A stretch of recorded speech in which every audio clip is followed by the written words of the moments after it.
Bonjour à tous, bienvenue sur la suite de ce tuto pour le jeu Banished. Je vais vous présenter donc aujourd'hui, on va avancer un peu plus dans la partie, finir la construction du deuxième champ, des quelques bâtiments en production et attaquer les débuts de l'artisanat en prévision de l'hiver.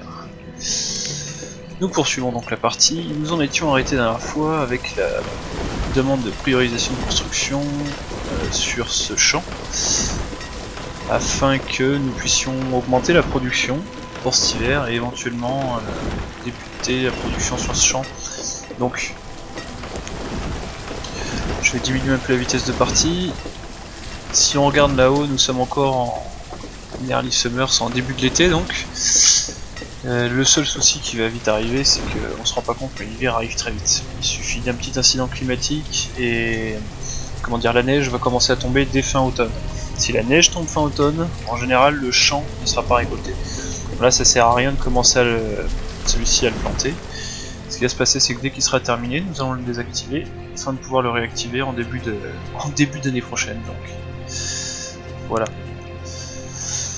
Et il faut être patient. Ce jeu, mine de rien, sauf si on l'accélère, est un jeu qui suggère, qui demande beaucoup de patience, qui requiert beaucoup de patience. Donc là, comme on le voit, le champ est désactivé. Donc je l'activerai donc en début d'année prochaine avec la deuxième ressource à produire, afin de nous permettre d'avoir une nourriture variée. La nourriture variée, donc au début de partie, n'est pas vraiment très utile, hein, mais en milieu et fin de partie, va être très important. Puisque en fait c'est ça qui va conserver des citoyens en bonne santé. Si vous pouvez produire un céréale de chaque, produisez un céréale de chaque. Si vous pouvez pas, évidemment, essayez de maximiser donc la prod dans ce cas-là aux céréales les plus nutritifs. Alors comme on peut le voir, une nouvelle maison s'est créée. Déjà, les gens y habitent. Ces gens n'ont plus de nourriture. Il faut considérer qu'il n'y a plus de nourriture en stock tout de suite, effectivement. Plus du... Alors là, tout de suite, vous voyez, on arrive déjà au premier problème. J'ai plus de bouffe. Qu'est-ce qui va se passer? Est-ce que la fin de partie va se décréter très vite? À mon avis, non. Normalement, voilà. Mon fishing dog va finir de se produire bientôt. On va y mettre des pêcheurs qui nourriront les gens. En attendant donc la fin de la production de ce champ, qui devra arriver incessamment sous peu. Ensuite va se poser un autre problème, un autre bâtiment que je n'ai pas encore pensé à construire, mais qu'il faut construire. Comme je vous disais, les débuts de l'artisanat. En fait, ça va être un centre de découpe du bois, wet cutter, comme vous le demandez, afin de permettre donc de produire du bois de chauffage, tout simplement. Donc, dans ces cas-là, ce genre de production-là doit être vraiment, c'est très important de les poser à côté de là où vous stockez le bois. Encore une fois, il faut que les gens fassent le moins de trajets possible entre deux points. Donc là, en l'occurrence, on se met juste en face, comme ça on est tranquille. Alors, oui, on constate qu'on commence à rentrer un peu de nourriture. Vous voyez, elle rentre, à peine rentrée, elle est déjà sortie. Normalement, mes citoyens doivent survivre. Alors, comme vous pouvez le constater, une maison qui ne fume pas, c'est une maison vide. C'est plutôt intéressant si on considère le fait que donc il n'y a pas encore de couple qui y habite. Un jour peut-être. Vous voyez, on peut noter aussi que deux personnes ont grandi actuellement et sont déjà passées adultes. Alors que tout à l'heure nous étions à 10 pour 8. Et donc deux enfants sont déjà nés. Alors, fishing dock. Donc comme je vous l'expliquais, il faut mettre des pêcheurs, surtout l'hiver. Parce que l'hiver en fait, les champs ne produisent pas. L'hiver, il faut avoir au moins 2 voire 3 personnes. Là, en l'occurrence, nous avons 6 laboureurs de disponibles, donc je vais en prendre 3 pour la pêche.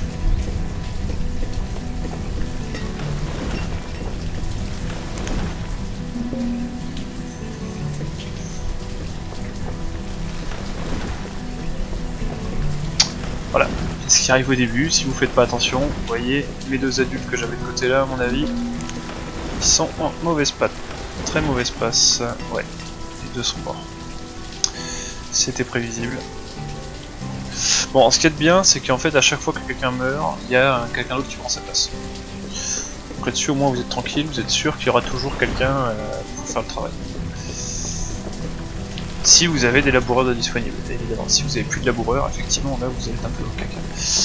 Alors, on progresse petit à petit. Nous avons 4 personnes qui récoltent le champ. On est en plein milieu de l'automne, ça va commencer à devenir dangereux. S'ils finissent pas le champ assez vite, la vitesse de récolte des champs et toutes les récoltes en général en fait dépend de deux choses. La première, de l'éducation des gens.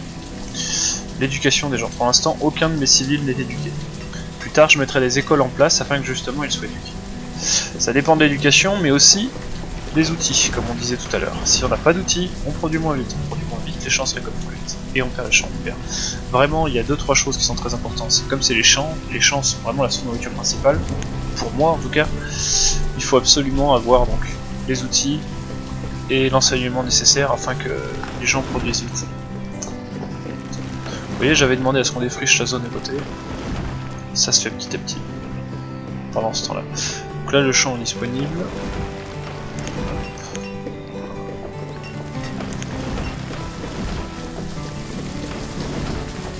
Si on peut constater là qu'il y a du poisson qui est récolté, qui n'est pas encore éteint. Nous avons donc la réserve de nourriture qui a augmenté un peu.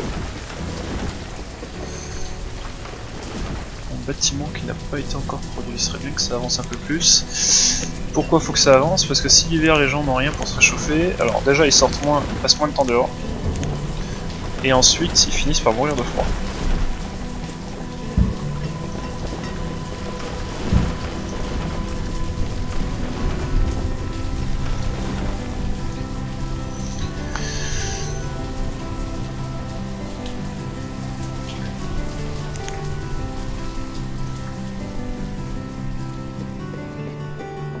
Afin qu'on puisse suivre un peu ce qui se passe.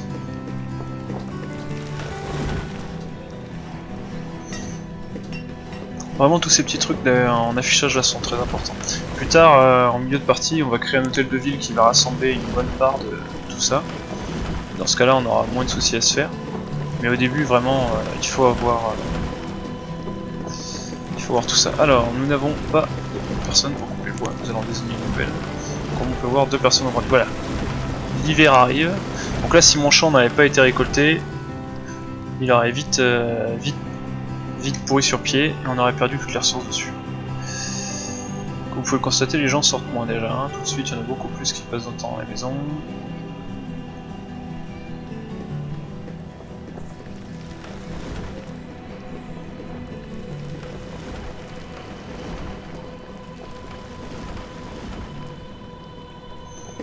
On a quelqu'un qui amène, hop, qui coupe.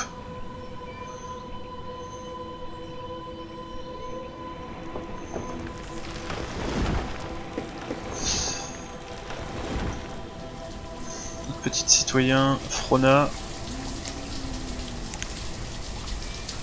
qui vient couper le bois pour les habitants. On peut constater que la réserve de nourriture commence déjà à baisser. On était donc à 700 et quelques tout à l'heure, nous sommes plus qu'à 500. Bon, pour l'instant ça reste correct. On peut aussi constater que l'état de santé des citoyens a elle bien baissé par contre. On a perdu donc 1 point sur 5. Il faut savoir que maintenir ces citoyens en bonne santé est important. Ils meurent moins tôt et du coup on augmente plus vite la taille de la population. Alors, le Forester Lodge. Donc le Forester Lodge, comme je le disais tout à l'heure, c'est ce qui sert à produire le bois. Très important, même en début de partie. Mettre 1 ou 2 personnes dessus, ça me paraît bien. 2 personnes serait bien. En espérant qu'ils finissent vite de construire les maisons à côté.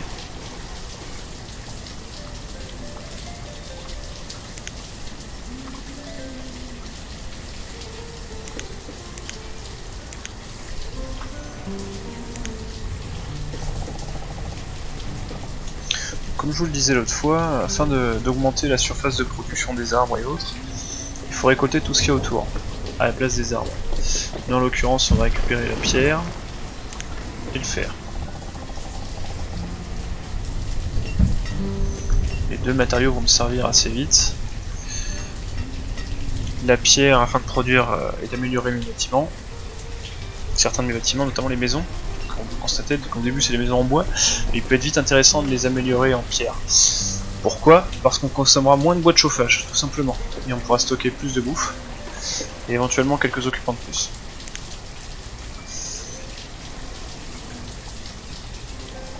Le bois de chauffage est une ressource quand même assez capricieuse. assez difficile à produire si on n'a pas de revenus de bois réguliers, sachant qu'il faut souvent jongler entre le bois pour le chauffage et le bois qui nous sert à la production. Si on consomme plus de bois qu'on en produit, on en a plus pour la production derrière, enfin pour la production des bâtiments. Et du coup, on avance moins vite dans le travail. L'idée va être de très rapidement parvenir à une cité qui s'agrandit. Donc là on a vu 15 adultes. 15 adultes. Voilà, les maisons se remplissent petit à petit. On considère que des personnes de 11 ans sont des adultes, c'est bien, c'est bien. Petite évolution. On va mettre 2 chasseurs. Ou un seul plutôt peut-être, oui. On va mettre un chasseur pour l'instant. Sachant que là tout de suite son domaine nos chasses donc relativement pauvre en présence animalière, hein, comme vous pouvez le constater. Mais avec un peu de chance ça va vite se développer. En fait les animaux traversent comme vous pouvez le voir là, ils sont là actuellement, des fois ils vont stacker en plein milieu de la ville pendant un certain temps, mais la plupart du temps ils se promènent, j'imagine que là leur point de passage ça va être tout le contour de la montagne et partir vers ici. Voilà, on peut en voir notamment ici.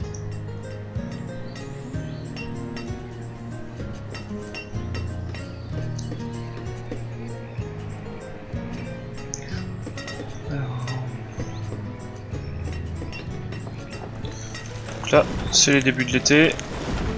On a actuellement seulement 4 fermiers pour 2 champs. C'est pas suffisant. Il nous faut impérativement avoir minimum 3 fermiers par champ. L'idéal serait même d'en avoir 4. Je vais réduire à ça. Je vais virer pardon un pêcheur. Vous voyez comme vous pouvez le constater tout de suite là, on a plus de nourriture de stocker. C'est pour ça que la production des champs est très importante parce qu'en fait vous produisez à une époque donnée pour 1 an de production avec les champs. Donc au début c'est pour ça qu'il vaut mieux essayer d'avoir des productions de nourriture un peu plus éphémères comme les postes de chasse ou la pêche. Techniquement eux ils peuvent assurer une subsistance partielle de tous les gens pendant un certain temps. Là ça va être le but. Si on a de la chance et qu'on arrive à produire assez vite la nourriture, on devrait arriver avec suffisamment de nourriture pour tout le monde pendant 1 an. Si on s'en sort pas, ça va être vite vu, la moitié de nos citoyens vont mourir.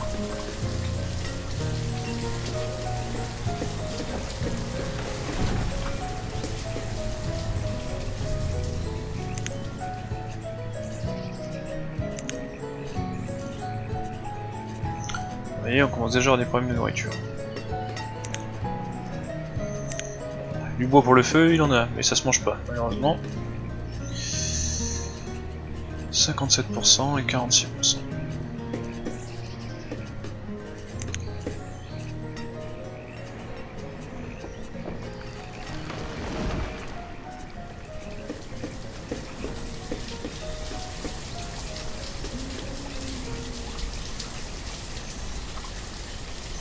Icône de sauvegarde en haut à gauche qui s'allume une fois de temps en temps. C'est quand même plutôt pratique d'avoir une sauvegarde en contrepartie en cas d'erreur. En cas de tornade qui réduit votre village entièrement à néant. Même si ça reste plus intéressant d'essayer justement de survivre face aux éléments. Ou tout simplement de ne pas activer les aliments dans ce cas-là.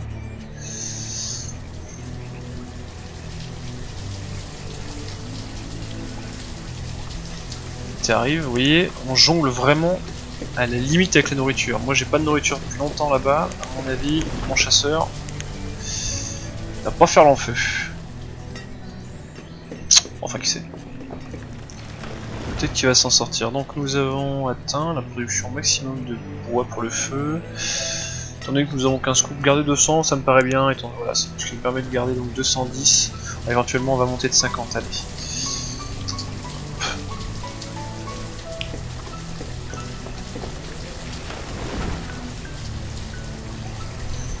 Vous voyez, le champ commence à finir sa production, donc celui-là va être, à mon avis, beaucoup plus tardif.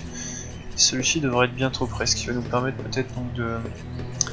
comment dire, de temporiser la production, de tout récolter celui-là d'un coup, puis ensuite tout autre d'un autre coup. Ce qui nous évitera les risques donc avec l'automne arrivant. Vu que nous sommes à une époque tardive de l'été. La première année en général est très riche en production, la deuxième en général c'est la consolidation. Le but est de voir les gens survivre, alors attention, le poste de chasse va-t-il entrer en action? Dommage.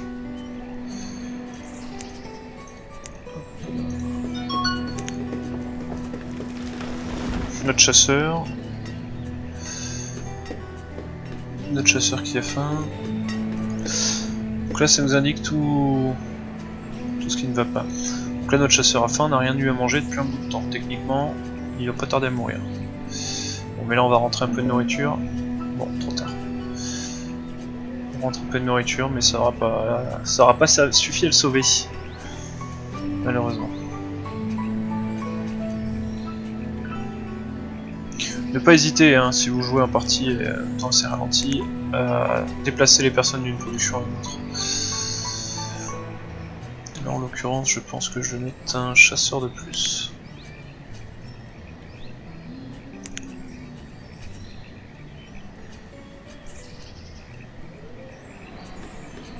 Oui, les champs commencent déjà à être récoltés. Nous sommes qu'au début de l'automne, donc pour l'instant on est plutôt dans un bon mouvement. On a un qui est presque fini. D'ailleurs, ce qui est assez intéressant de noter, c'est qu'il y en a un qui est presque fini, mais on n'a pas beaucoup de stock de nourriture, vous voyez. Ça descend relativement vite, les maisons étaient vides.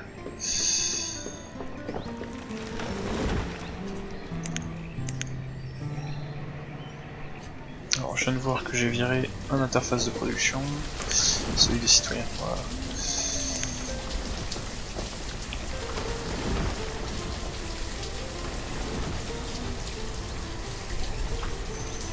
Constatez aussi, l'état de santé de mes citoyens baisse. C'est pas non plus très inquiétant, en général en début de partie je suis à 3. Mais en fin de partie il faut vite remonter, il faut garder vraiment au maximum. Si vous êtes trop bas, ça veut dire qu'il y a quelque chose qui se fait mal. Soit vous produisez pas assez de nourriture variée, soit il y a de la maladie. Les maladies aussi vont vite arriver, notamment avec les nomades. L'arrivée des nomades va engendrer une augmentation des risques de maladie pour votre population. Ce qui est logique. Parlons un peu des nomades justement. Les nomades sont très importants. Les nomades, c'est ce qui va permettre à votre population, lorsqu'elle va commencer à stagner, de prendre un nouveau départ, d'augmenter. Brusquement, et parfois brutalement. Le problème des nomades, c'est que c'est des gens qui arrivent avec rien. Donc il faudra leur filer des maisons, bon ça c'est la production, de la nourriture, ce qui va signifier donc qu'il faudra que vous soyez capable de produire un poil plus de nourriture et assez vite, afin de pouvoir compenser le fait qu'ils soient arrivés, ou alors tout simplement que vous ayez des stocks de nourriture suffisamment conséquents pour les accuser au moins un an, et que vous leur filiez des outils, des vêtements, et donc de la nourriture variée, comme on disait. Si vous n'êtes pas capable de leur faire tout ça, vous allez vite vous retrouver dans la merde. Le vrai problème, c'est pas tant qu'il y ait beaucoup de nomades qui arrivent, c'est que la plupart, en fait, comme ils sont pas éduqués déjà, vous perdez du temps.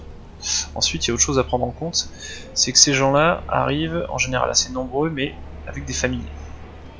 Hein, oui, donc c'est les wesh des familles. Ils arrivent et ils vont avoir 5-6 enfants pour 2 adultes. Ce qui fait que vous allez en avoir que 2 capables de travailler et 5-6 derrière qu'il va falloir assurer. Bon, c'est un avantage, 5-6 enfants, ça fait 5-6 écoliers ensuite. Au moins eux ils seront formés, contrairement à leurs parents qui vont bien traîner au boulot.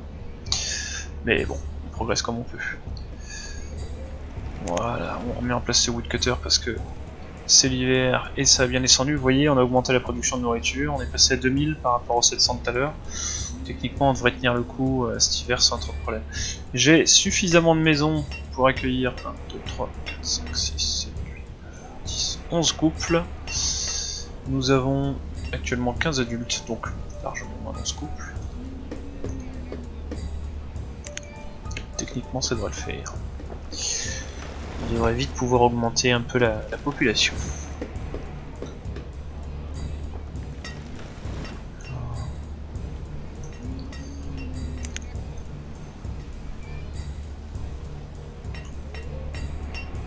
Comme vous le voyez, les gens qui travaillent pas au champ l'hiver en fait deviennent des laboureurs classiques en fait. Ils retournent faire le travail qu'on leur confie. En l'occurrence là j'avais demandé donc de défricher la zone avec tout ce qui était fer et pierre. On augmente considérablement la réserve de fer, on passe à 95, ce qui sera bientôt utile aux forgerons. Et on augmente un peu la réserve de pierre qui passe à 143, ce qui va nous permettre de produire les nouveaux bâtiments. Notamment assez vite, je l'espère, l'hôtel de ville, pardon. L'hôtel de ville et le port, bien entendu.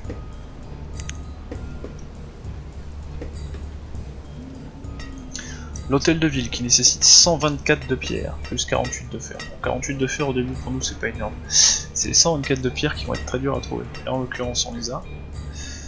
Et les 62 de bois qui eux sont assez faciles à trouver, surtout étant donné qu'on a produit un Forester Lodge qui s'occupe donc de faire pousser, de récolter du bois tout autour de lui.